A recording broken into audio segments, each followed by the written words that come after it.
D'abord, on va chercher à éviter le pire, et puis ensuite, on va essayer de préparer le meilleur. Alors pourquoi on procède comme ça? Parce que on sait qu'une transmission, ça prend du temps. Dans les entreprises, on parle souvent de 10 ans pour transmettre une gouvernance.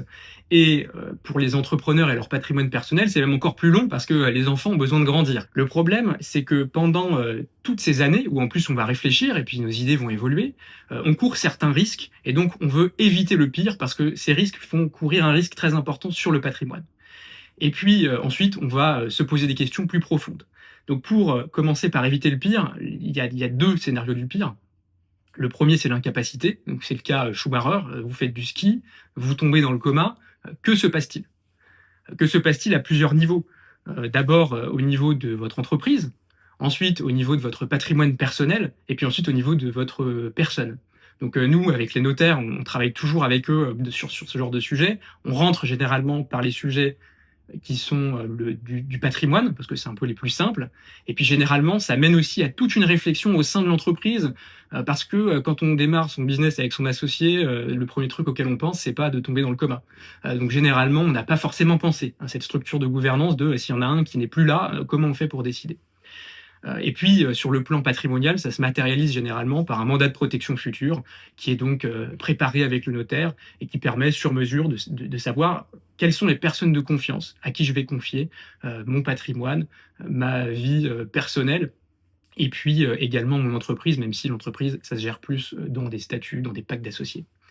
Et puis, le décès, hein, c'est le deuxième cas du pire. Il y a deux questions dans le décès.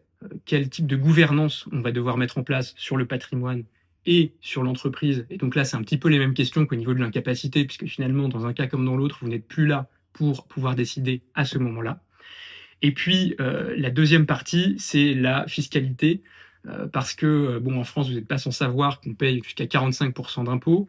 Quand on a un outil professionnel important, et qu'on doit payer des dizaines de millions d'euros d'impôts, c'est assez rare, sans aucune préparation, qu'on puisse les payer.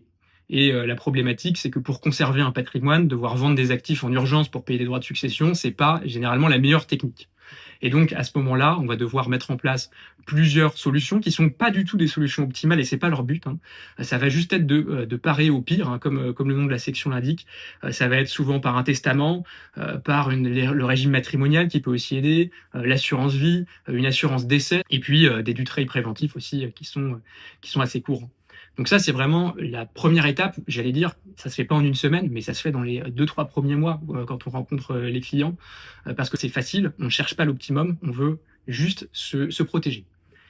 Et puis ensuite, une fois qu'on est un peu à l'abri, on peut commencer à se poser des vraies questions sur la structuration patrimoniale. Et là, c'est le cœur de votre métier, c'est de se poser des questions familiales, hein. C'est de se dire quel est mon projet? Quel est le projet? Généralement, c'est une réflexion en couple au début, puis ensuite c'est une réflexion qui intègre les enfants, et puis c'est un projet qui mûrit, qui évolue, donc dans lequel il faut garder pas mal de souplesse. Et en fonction de ces projets et en fonction de la situation de la famille, on va utiliser différents outils.